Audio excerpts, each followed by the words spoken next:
কাশিমপুর মহিলা কারাগারে বন্দী আছে মিন্নি। যেখানে আমার মেয়েকে বাসার থেকে আসামি শনাক্তর কথা বললে নিয়ে এসপি সাহেব সে রিমান্ডে দেয়। রিমান্ডে তাকে বিভিন্ন রকমের ভয়ভীতি নির্যাতন করিয়া তার কাছ থেকে কিছুই বের করতে পারে না, শুধু লিখিত একটা করিয়া ওই ম্যাজিস্ট্রেটের কাছে দিয়েছে, ম্যাজিস্ট্রেট ওইটার উপর তার সিগনেচার নিয়েছে। মিন্নির পরিবার ও স্বজনদের দাবি, তৎকালীন আওয়ামী লীগের প্রভাবশালী সংসদ সদস্য ধীরেন্দ্র দেবনাথ শম্ভুর ছেলে সুমন দেবনাথের অপরাধ আড়াল করতেই মিন্নিকে পরিকল্পিতভাবে ফাঁসানো হয়েছিল। ঘটনার মূল সিসি ফুটেজ গায়েব এবং জোরপূর্বক স্বীকারোক্তি নেওয়ারও অভিযোগ উঠেছে পুলিশের বিরুদ্ধে। শম্ভু বাবুর প্ল্যান অনুযায়ী যা যা করা দরকার এই পুলিশ সুপার সাহেব, তৎকালীন পুলিশ সুপার মারুফ সাহেব সেটা করেছে। ষড়যন্ত্র, এই ষড়যন্ত্রের মূল নায়ক হলো অ্যাডভোকেট ধীরেন্দ্র দেবনাথ শম্ভু, তৎকালীন ফ্যাসিস্ট সরকারের একজন প্রভাবশালী এমপি ছিলেন। যেহেতু তার ছেলে ফেঁসে যাবে, এই ছেলেকে মুক্ত করার জন্য আজকে 1 নম্বর সাক্ষীকে মামলার আসামি করে তাকে সাজা দেওয়া হয়েছে এবং সে জেলখানায় কারারুদ্ধ অবস্থায় বর্তমানে আছে।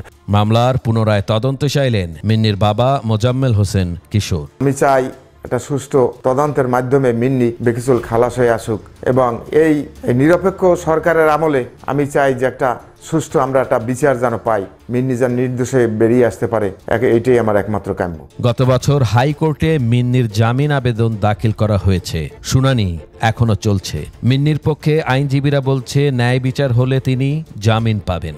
যে মিন্নি যে রিফাত শরীফকে বাঁচাইতে চাইছে, এই জায়গাগুলো কেন জানি তদন্তকারী কর্মকর্তা এড়াই গেছেন।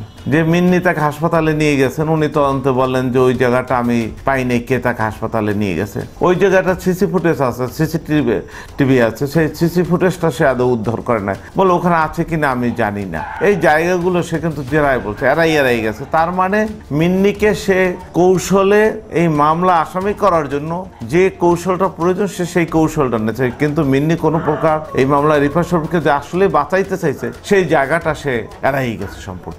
আমি আশাবাদী মহামান্য সুপ্রিম কোর্ট হাইকোর্ট বিভাগে মিন্নি আপিল করছেন, সেখানে মিন্নি অবশ্যই নির্দোষ প্রমাণিত হবে। তবে রাষ্ট্রপক্ষের আইনজীবী বলছেন এই ঘটনায় মিন্নির জড়িত থাকার পর্যাপ্ত তথ্য প্রমাণ রয়েছে। এখানে সাক্ষ্য প্রমাণের ভিত্তিতে বিচারক রায় দিয়েছে, এখানে রায়ের কোনো ত্রুটি আমরা দেখতে পাইনি, সঠিকভাবে রায় দিয়েছে। এখন উচ্চ আদালতে বিচারাধীন আছে, আপিল আছে।